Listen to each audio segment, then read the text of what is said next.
Hi guys, today we are going to talk more about the TikTok application, and the question is how to find stitches on TikTok. No problem.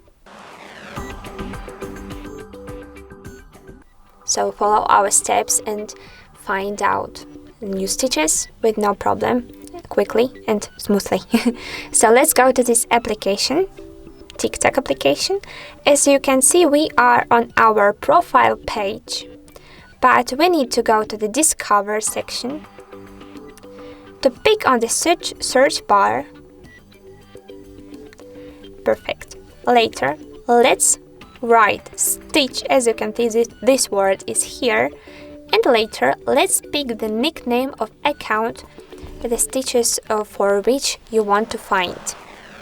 So, yes, for example, we wrote our account. Our TikTok account, HardReset.Info. If you want, you can subscribe, of course. And perfect.